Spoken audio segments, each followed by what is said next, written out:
আসসালামু আলাইকুম।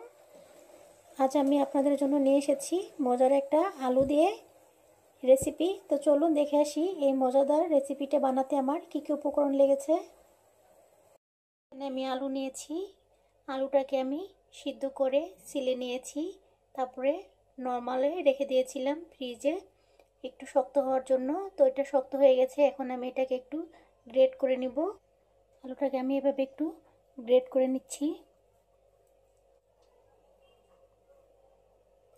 এইভাবেই আমি সবগুলো আলু গ্রেট করে নিব।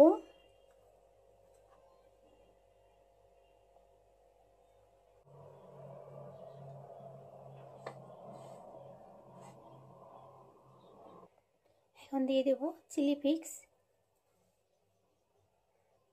আর দিয়ে দেব কালো গোলমরিচের গুঁড়া,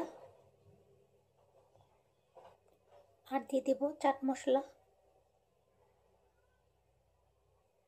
আর দিয়ে দেব স্বাদ মতো লবণ, আর দিয়ে দেব কর্নফ্লাওয়ার 2 টেবিল চামচ। আর এই কর্নফ্লাওয়ারটা দেব বাইন্ডিংয়ের জন্য। আর দিয়ে দেব বাটার।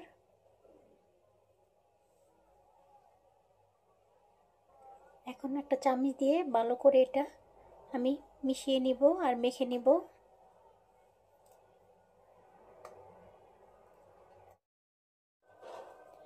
এখন দিয়ে দিব কিছু পেঁয়াজ বেরেস্তা হাতে মুঠ করে ভেঙে। এখন আবার মিশিয়ে নিব। আলু আমার মাখা হয়ে গেছে। এখন হাতে করে একটু নিয়ে আমি এভাবে হাতে চেপে চেপে এভাবে একটু শেপ দিয়ে নিব। আপনারা চাইলে যে কোনো একটা শেপ দিয়ে নিতে পারেন।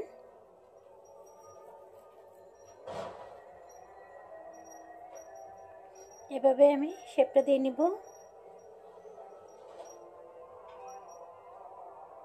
সবগুলো আমি এভাবে বানিয়ে নিব। সবগুলো বানিয়ে নিয়েছি। এখন আমি এগুলো নর্মাল ফ্রিজে রেখে দিব একটু শক্ত হওয়ার জন্য। আর এইদিকে আমি একটু ময়দা নিয়েছি, তার ভিতর দিয়ে দিলাম গোলমরিচের গুঁড়া, আর দিয়ে দিচ্ছি স্বাদ মতো একটু লবণ। এখন এগুলো ভালো করে একটু মিশিয়ে নেব। কেন হয়ে গেছে, আমি এখন একটু পানিতে দিব। পানি দিয়ে আমি একটা পাতলা ব্যাটার তৈরি করব।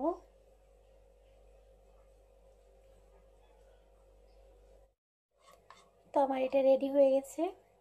এরকম পাতলা করে আমি নিয়েছি। আর নিয়েছি ব্রেড ক্রাম্বস। এটা আমি চাল ভেজে গুঁড়া করে নিয়েছি। আপনারা চাইলে টোস্ট বিস্কিট কিংবা পাউরুটি একটু গরম করে মচমচে করে শক্ত করে গুঁড়া করে নিতে পারেন। আর আমার এগুলো শক্ত হয়ে গেছে, আমি ফ্রিজ থেকে নামিয়ে নিয়েছি। এখন আমি এটার ভিতরে দিয়ে দিব, দিয়ে এটা একটু মিশিয়ে নেব।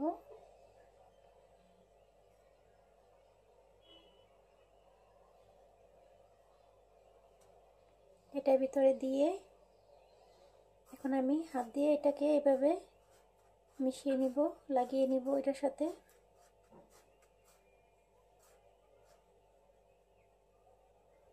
এরকম করে সবগুলো লাগিয়ে একটা একটা করে আমি রেখে দিব। তো সবগুলো আমি ব্রেড ক্রাম্বসে গড়িয়ে নিয়েছি। এখন আমি এগুলো তেলে ভেজে নিব। তো আমি ফ্রাই প্যানে তেল দিয়ে দিয়েছি, আর তেলটা গরম হয়েছে কিনা আমি এরকম একটা টুথপিক দিয়ে দেখব। টুথপিকের চারপাশ দিয়ে একটু বাবলস আসছে, তার মানে এটা গরম হয়ে গেছে। এখন আমি ছেড়ে দিব, এক এক করে ভেজে নিব।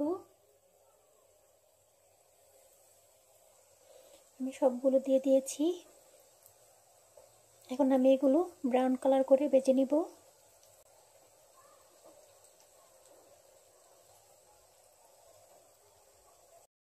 আমার এগুলো ভাজা হয়ে গেছে, আমি এখন তুলে নিব।